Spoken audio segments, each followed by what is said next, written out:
Brought to you by Techno Camon 30 series.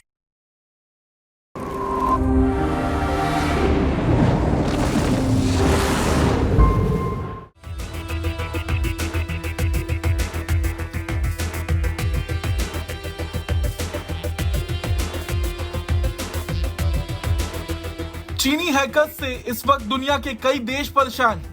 और तो और जो देश इनसे सीधा मुकाबला नहीं कर सकते, वो अब इनसे निपटने के लिए भारत से सुरक्षा की गुहार लगा रहे हैं। और ऐसे में बड़ी खबर ये है कि एक नेटो सदस्य ने भी भारत से मदद मांगी है। दरअसल नेटो के एक छोटे बाल्टिक सदस्य देश जिसका नाम एस्टोनिया है, उसे भी चीन तंग करने में लगा है। ऐसे में एस्टोनिया ने भारत से दोस्ती का हाथ बढ़ाया है ताकि उसे चीन से सुरक्षा मिल सके। आपको बता दें, एस्टोनिया चीनी हैकर्स के निशाने पर है। चीनी हैकर्स वहां भी अपना जाल बिछाने का पूरा प्रयास कर रहे हैं और उनसे ही बचने के लिए अब वो भारत की मदद मांग रहा है।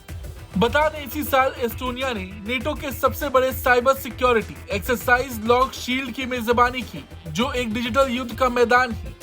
इस एक्सरसाइज में 40 से ज्यादा देश जुटे। बड़ी बात यह है कि पहली बार एक भारतीय दल ने भी इसमें हिस्सा लिया। इसी बैठक में साइबर सुरक्षा पर अंतर्राष्ट्रीय गठबंधन बनाने का फैसला किया गया। एस्टोनिया ने चीनी साइबर हमलों से तंग आकर न सिर्फ चीनी हैकर्स के खिलाफ अपनी बात रखी, बल्कि भारत से भी मदद पाने के लिए हाथ बढ़ाया। एस्टोनिया के रक्षा मंत्री हनो पेवकुर ने चीनी सरकार पर जमकर हमला बोला। उन्होंने चीनी सरकार पर साइबर हमला करने के लिए प्रोफेशनल्स को काम कर रखने तक का आरोप लगाया। उन्होंने कहा, इस बुराई से लड़ने के लिए तैयार हर देश का हम स्वागत करते हैं। उन्होंने कहा कि साइबर हमलों और खतरों से निपटने के लिए भारत और एस्टोनिया ने हाथ मिलाया है और हम भारतीय रक्षा प्रतिनिधिमंडल का गर्मजोशी से स्वागत करते हैं। बता दें, एस्टोनिया में साल 2022 में उसकी कंप्यूटर इमरजेंसी रिस्पांस टीम को साइबर घटनाओं की 27,115 रिपोर्ट मिली थी। इनमें से 2672 को हाई रिस्क इम्पैक्ट के रूप में देखा गया था।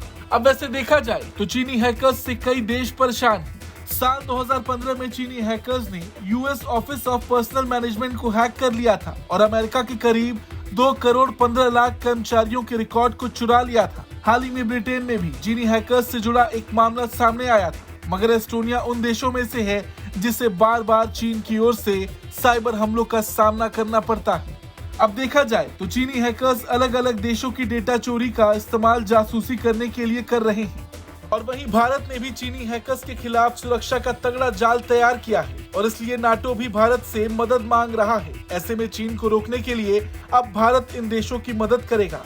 इस रिपोर्ट पर आपका क्या कुछ कहना है, कमेंट करके जरूर बताएं। ब्यूरो रिपोर्ट, भारत तक।